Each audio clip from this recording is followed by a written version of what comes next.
আমার নেতা তারেক রহমানের উপর নির্যাতন করা হয়েছে, তাকে হত্যার চেষ্টা করা হয়েছে।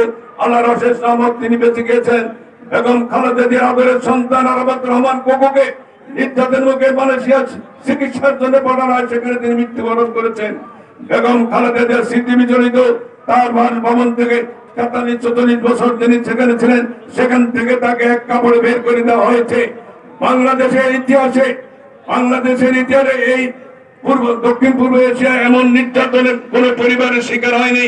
যিনি বাংলাদেশের স্বাধীনতা ঘোষণা দিয়েছেন, যিনি সম্মুখ যুদ্ধে অংশগ্রহণ করে বীর প্রতীক অর্জন করেছেন, যিনি বাংলাদেশের একজন সুশাসক, একজন দুর্নীতিমুক্ত রাষ্ট্রপ্রধান ছিলেন, তার স্ত্রী, এবং যিনি বাংলাদেশের সর্বাধিক ভোট পেয়ে প্রধানমন্ত্রী হয়েছেন বারবার 5টি আসন থেকে, তার প্রতি তাদের কোন ন্যূনতম সম্মান বোধ ছিল না। হাসিনা এই সমস্ত অপক্রম করার মধ্য দিয়ে মনে করেছিল জিয়া পরিবারকে বাংলাদেশের মাটি থেকে উৎখাত করবে, ধ্বংস করবে। জিয়া রহমান, খালেদা জিয়া, তারেক রহমানের অস্তিত্ব থাকবে না। আজকে আপনারা দেখেছেন সত্য যখন সবসময় সত্য থাকে। আজ হাসিনার অবস্থান কোথায়? আমি আশা করি এই বাংলার জনগণ কখনো আর হাসিনার এবং তার দোষরদের কখনো এই দেশে আপনাদের অস্তিত্ব আগামী দিনে খুঁজে পাওয়া যাবে না।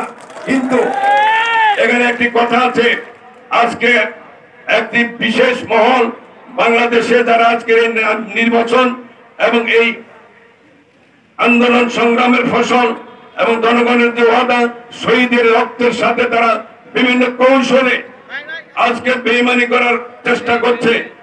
যারা রক্ত দিয়েছে হাসিনার পতন এবং বাংলাদেশের একজন অবাধ সুষ্ঠু নির্বাচনের মাধ্যমে সঠিক জনপ্রতিনিধির হাতে ক্ষমতা উঠবে, কিন্তু আমরা দেখলাম যে সঠিক জনপ্রতিনিধির হাতে ক্ষমতা দেওয়ার ক্ষেত্রে যারা একটা অবাধ নির্বাচন সুষ্ঠু পরিবেশ, বারবার সেই সুষ্ঠু পরিবেশের বিঘ্ন সৃষ্টি করার জন্য নানা রকমের ষড়যন্ত্র চক্রান্ত, নানা রকমের ইস্যু সৃষ্টি করে এই নির্বাচনকে বানচাল করার জন্য চেষ্টা করা হচ্ছে।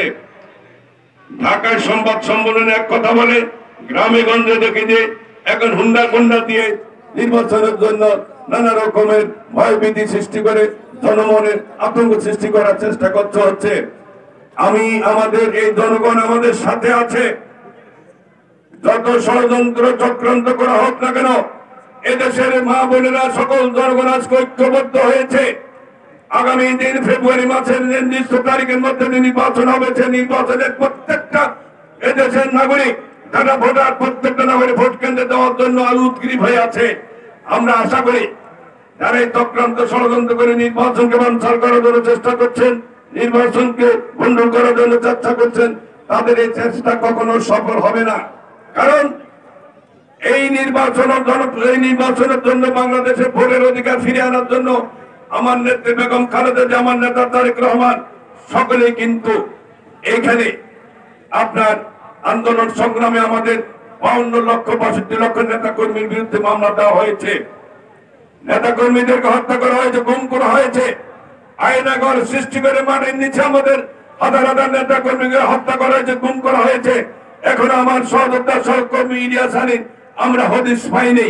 এই নির্মম ইতিহাস বাংলাদেশ জাতীয়তাবাদী ছাত্র দলের নির্বাচিত সাধারণ সম্পাদক এবং সে একজন নির্বাচিত এমপি ছিলেন, তাকে যেভাবে বিএনপির সাংগঠনিক সম্পাদক অবস্থায় তাকে গুম করা হয়েছে।